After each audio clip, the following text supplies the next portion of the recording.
సుఖితో సభకులభివాదం సభికులకు నమస్సుమాంజలి. ఒకరోజు కురుసభలో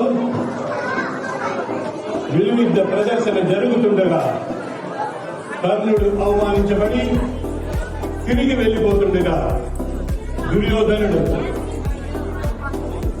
ఆ సహజ కవచకుండలని ఆపి సభని ఉద్దేశించి పలికిన పలులు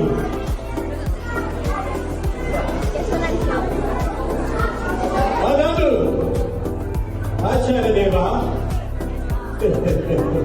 ఏమంటివి జాతి నిబంధన సూచన తిందు నువ్వు అడగలేదవా? ఎంత మాట ఇది శాస్త్ర పరీక్ష కానీ క్షత్రియ పరీక్ష కాదే, కాకూడదు. ఇది కుల పరీక్ష ఏనందువా? నీ తండ్రి భరద్వాజం జన్మనిచ్చింది, అది చుగుత్సాకరం ఈ సంభవం ఇచ్చింది. మట్టి కుండలో పుట్టింది కదయ్యా. నీటి కులము ఇంత ఏళ్ళ అశ్వపితామరుడు కురుకులు ఉట్టుడని సాంతనుడు శివసతుడు వాయువు గంగాధరుడు జన్మించలేక ఈయనలే కులలు. నాతో చెప్పిందివేమయ్యా, మా వంశాలకు జన్మశిష్యుడు దేవదేశి ఊరసి పుత్రుడు కాదా?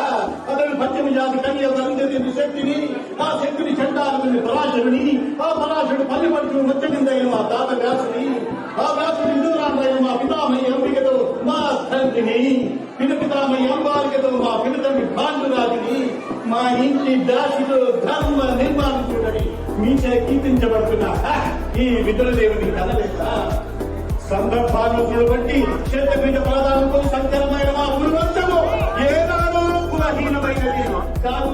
కులము నాయన శోధన ఏరుగా పాట బ్రహ్మసుడి జన్మలు మనము విశ్వాసపడగలుగుతాం.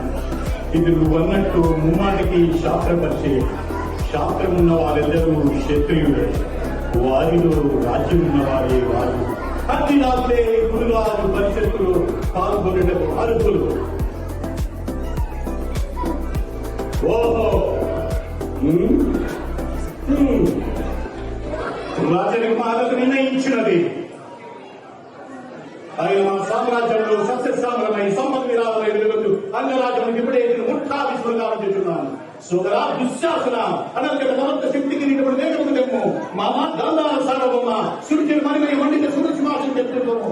కన్యలారా గుండెరాజు కళ్యాణులారా మమ్మల్ని సుస్వరుగా ఉన్నట్టు వందరాజులారా కన్నమహారాజు కళ్యాణం కానిప్పుడు పుణ్యాములారా ఈ రాధా సుందరి భాగవాళ్ళకి అభివృద్ధి బౌద్ధ సుఖుల పరిమాణ సమర్థ సహాయ ప్రభావిత